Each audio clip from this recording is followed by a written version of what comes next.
bersaksi.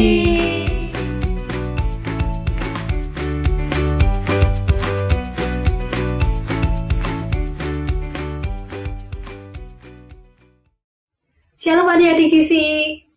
Tidak terasa ya, hari ini sudah hari Minggu. Saatnya kita kembali beribadah di Junior Church GPI Crown Palace. Nah, siapa yang ingat minggu lalu kita belajar tentang apa? Ya, benar, kita belajar tentang perumpamaan pelita. Nah, minggu ini kita akan belajar tentang orang Samaria yang murah hati. Sebelumnya, kita berdoa terlebih dahulu ya, sebelum kita mendengarkan firman Tuhan. Yuk kita lupakan tangan dan tutup mata.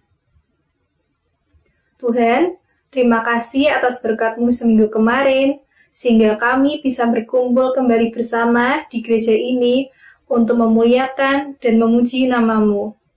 Sebentar lagi kami akan memulai ibadah kami, biarlah Engkau yang tutup bungkus kami, dan Engkau yang bukakan hati kami, sehingga apa yang kami dengar bisa kami tanamkan juga. Terima kasih ya Tuhan, atas segala yang Kau beri di dalam hidup kami. Di dalam nama Tuhan Yesus, kami sudah berdoa dan mengucap syukur. Amin. Selamat beribadah adik-adik. Tuhan Yesus memberkati. Shalom adik-adik semuanya. Mari kita mempersiapkan hati kita untuk memuji memuliakan nama Tuhan. Mari adik-adik kita bangkit semua berdiri untuk menyaksikan kebaikan Tuhan. Tiada berkesudahan kasih setia-Mu Tuhan, selalu baru rahmat-Mu bagiku. Hari berganti hari, tetap kulihat kasih-Mu.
Engkau berikan pada kami Tuhan. Kami ada sampai saat ini Tuhan karena Engkau Tuhan. Terima kasih Bapa. Kami mau mendengarkan firman-Mu Tuhan. Biarlah Tuhan Kau yang berbicara atas anak-anak kami Tuhan. Biarlah Tuhan anak-anak kami Tuhan tumbuh menjadi anak-anak yang takut akan Tuhan dan selalu menjadi saksi menceritakan kebenaran Tuhan. Terima kasih Bapa. Hanya di dalam nama Tuhan Yesus kami berdoa, ucap syukur. Haleluya. Amin. Shalom adik-adik semua, berjumpa lagi dengan Kak Eci di Ibadah Junior Church. Gimana nih kabarnya? Baik kan? Kak Eci hari ini akan menyampaikan perumpamaan Yesus yang keempat. Sebelumnya, Kak Eci mau tanya nih, ingat nggak perumpamaan yang kemarin? Kemarin kita belajar tentang perumpamaan pelita. Pelita itu digunakan untuk menerangi. Hendaknya setiap kita, baik guru-guru GC maupun adik-adik semua, kita terus bisa menerangi orang-orang di sekeliling kita dengan kebaikan, dengan sukacita, dengan saling tolong-menolong. Dan terang itu dilakukan terus-menerus. Nah, hari ini kita akan belajar tentang perumpamaan orang Samaria yang murah hati. Kak Eci sudah siapkan videonya. Yuk sama-sama kita lihat. Adalah seorang yang turun dari Yerusalem ke Yeriko. Ia jatuh ke tangan penyamun-penyamun yang bukan saja merampoknya habis-habisan, tetapi yang juga memukulnya, dan yang sesudah itu pergi meninggalkannya setengah mati. Kebetulan ada seorang imam turun melalui jalan itu. Ia melihat orang itu, tetapi ia melewatinya dari seberang jalan. Demikian juga seorang Lewi datang ke tempat itu. Ketika ia melihat orang itu, ia melewatinya dari seberang jalan. Lalu datang seorang Samaria yang sedang dalam perjalanan ke tempat itu. Dan ketika ia melihat orang itu, tergeraklah hatinya oleh belas kasihan. Ia pergi kepadanya lalu membalut luka-lukanya. Sesudah ia menyiraminya dengan minyak dan anggur. Kemudian ia menaikkan orang itu ke atas keledai tunggangannya sendiri, lalu membawanya ke tempat penginapan dan merawatnya. Keesokan harinya, ia menyerahkan 2 dinar kepada pemilik penginapan itu. Katanya, "Rawatlah dia, dan jika kau belanjakan lebih dari ini, aku akan menggantinya waktu aku kembali." Kisah dalam video yang baru saja kita lihat sebenarnya tertulis loh di dalam Alkitab. Yuk kita sama-sama mau baca. Kisahnya tertulis di Lukas 10 ayat 29 sampai ayat 37. Kak Eci akan baca, adik-adik menyimak ya. Tetapi untuk membenarkan dirinya, orang itu berkata kepada Yesus, "Dan siapakah sesamaku manusia?" Jawab Yesus, "Adalah seorang yang turun dari Yerusalem ke Yeriko. Ia jatuh ke tangan penyamun-penyamun yang bukan saja merampoknya habis-habisan, tetapi yang juga memukulnya, dan yang sesudah itu pergi meninggalkannya setengah mati." Kebetulan ada seorang imam turun melalui jalan itu. Ia melihat orang itu, tetapi melewatinya dari seberang jalan. Demikian, seorang Lewi juga datang ke tempat itu. Ketika ia melihat orang itu, ia melewatinya dari seberang jalan. Lalu datang seorang Samaria yang sedang dalam perjalanan ke tempat itu. Dan ketika ia melihat orang itu, tergeraklah hatinya oleh belas kasihan. Ia pergi kepadanya, lalu membalut luka-lukanya. Sesudah itu, ia menyiraminya dengan minyak dan anggur.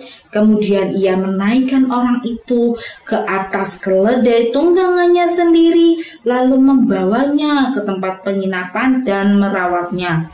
Keesokan harinya, ia menyerahkan 2 dinar kepada pemilik penginapan itu. Katanya, "Rawatlah dia, dan jika kau belanjakan lebih dari ini, aku akan menggantinya waktu aku kembali." Siapakah di antara ketiga orang ini menurut pendapatmu adalah sesama manusia dari orang yang jatuh ke tangan penyamun itu? Jawab orang itu, orang yang telah menunjukkan belas kasihnya kepadanya. Katanya Yesus kepadanya, pergilah dan berbuatlah demikian.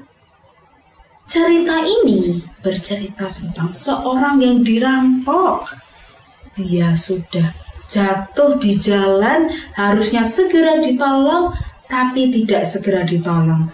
Ketika orang pertama yaitu imam melewatinya, imam itu jalan begitu saja. Yang kedua, ketika orang Lewi datang dan lewat, dia juga hanya berjalan melewati saja. Namun berbeda dengan orang Samaria yang murah hati. Ia datang dan menolong orang yang sudah kerampokan ini. Bahkan dia juga merawatnya juga.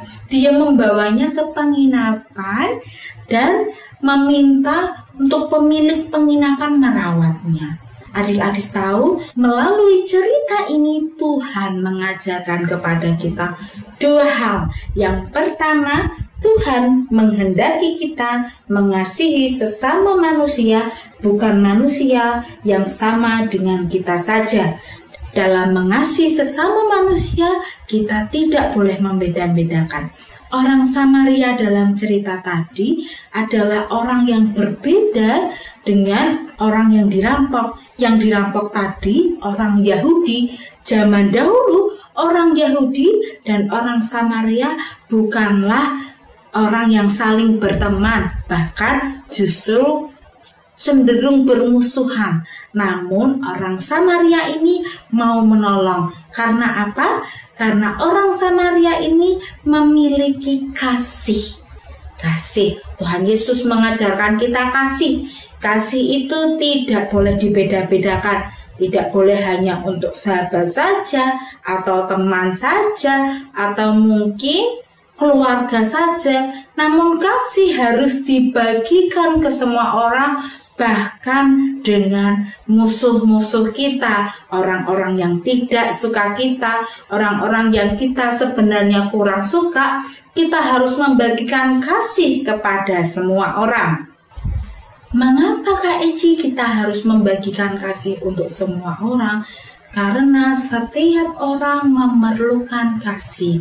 Setiap orang yang kita lewati di jalan, yang kita bertemu di tempat-tempat yang belum kita kunjungi, semua orang membutuhkan kasih. Dan itulah sebabnya Tuhan Yesus mengajarkan kepada kita perumpamaan ini. Tidak boleh ya mulai sekarang kita membeda-bedakan untuk mengasihi sesama kita satu sama lain. Hal yang kedua, Kak Eci mau kasih tahu kepada adik-adik yang baik bahwa mengasihi sesama adalah suatu tindakan nyata. Kak Eci ulang ya. Kalau yang pertama tadi kita belajar tentang Tuhan menghendaki kita mengasihi sesama manusia, bukan manusia yang sama dengan kita saja. Yang kedua, Kak Eci mau ajarkan kepada adik-adik, mengasihi sesama adalah suatu tindakan nyata. Kak Eci mau tanya, apakah adik-adik di sini mengasihi mama dan papa? Apakah adik-adik di sini mengasihi saudara, kakak atau adik, bahkan sepupu, adik-adik di sini semua? Kak Eci berdoa ada kasih di antara kalian. Dan kasih saja tidak cukup jika tidak ada perbuatan nyata. Di poin kedua ini Kak Eci mau mengingatkan, jika kalian mengasihi mama, berbuatlah menolong mama, melakukan yang mama ingin kalian lakukan. Seperti cerita orang Samaria tadi, ketika seseorang bisa saja bilang, aku mengasihi orang yang dirampok ini, tetapi ketika ia tidak menolongnya, ia tidak sedang melakukan perbuatan kasih. Jadi kasih harus nyata ya. Membantu mama dengan sepenuh hati, menuruti perintah papa dengan sepenuh hati, perintah nenek, kakek, dan siapa saja orang dewasa yang mengasihi kita, kita juga harus mengasihi dengan baik kepada mereka semua. Kadangkala kasih itu juga memerlukan pengorbanan. Kadang ketika kita sedang asik bermain dan mama minta tolong, mungkin saja kita harus berkorban waktu untuk menolong mama. Kadang juga ketika kita punya uang sedikit untuk jajan, tapi adik minta permen atau segala sesuatu yang sekiranya kita perlu mengeluarkan uang, kita harus berkorban mengeluarkan uang kita untuk menunjukkan kasih kita kepada adik, kepada teman kita. Namun Kak Eci percaya setiap pengorbanan, setiap hal yang kalian lakukan untuk menunjukkan, untuk menyatakan kasih kalian, Tuhan akan memperhitungkan hal itu dan memberikan kepada kalian balasan yang baik. Terlebih juga setiap kasih yang kita berikan, kita pasti akan menuai hubungan baik, hubungan yang dekat, dan itu juga membawa kedamaian dan sukacita dalam hidup setiap kita. Nah, ingat ya, 2 pelajaran hari ini betapa perumpamaan orang Samaria yang murah hati sudah membuat kita mengerti bahwa yang pertama, kita tidak boleh membeda-bedakan untuk mengasihi manusia. Tuhan menghendaki kita mengasihi sesama manusia, bukannya manusia yang sama saja dengan kita. Yang kedua, mengasihi sesama adalah suatu tindakan nyata. Kita perlu melakukan kasih, kita perlu menyatakan kasih, dan kadang itu perlu pengorbanan. Kak Eci sudah selesai menyampaikan firman Tuhan. Hari ini mari kita berdoa. Lipat tangan, tutup mata, Kak Eci akan berdoa. Tuhan, terima kasih untuk pengajaran yang baik hari ini. Hari ini Tuhan, adik-adik GC Tuhan belajar untuk mengerti kasih untuk sesama. Betapa kasih harus dibagikan kepada semua orang, dan dalam menunjukkan kasih, kami harus berbuat nyata. Tuhan, tolong kami untuk menunjukkan kasih kami. Tolong kami berikan kekuatan untuk kami dapat menyatakan kasih kami kepada sesama kami. Di dalam nama Tuhan Yesus, kami sudah berdoa. Haleluya. Amin. Bagi adik-adik yang rindu memberikan persembahan, adik-adik dapat memberikan persembahan online dengan cara mentransfer melalui rekening BCA dengan nomor 252-771-9999 atas nama GBI Crown Palace. Atau dapat melakukan scan melalui aplikasi GoPay, OVO, Dana, atau aplikasi mobile banking lainnya. Tuhan Yesus memberkati. Nah, adik-adik, kalian sudah dengar firman. Sekarang mari angkat kedua tangan kalian. Biarlah kasih dan kemurahan Tuhan selalu dirasakan oleh adik-adik semua. Tuhan memberkati engkau dan melindungi engkau. Tuhan menyinari engkau dengan wajah-Nya dan memberi engkau kasih karunia. Tuhan menghadapkan wajah-Nya kepadamu dan memberi engkau damai sejahtera mulai hari ini sampai selama-lamanya dalam nama Tuhan Yesus. Amin. Selamat hari Minggu adik-adik. Tuhan Yesus memberkati.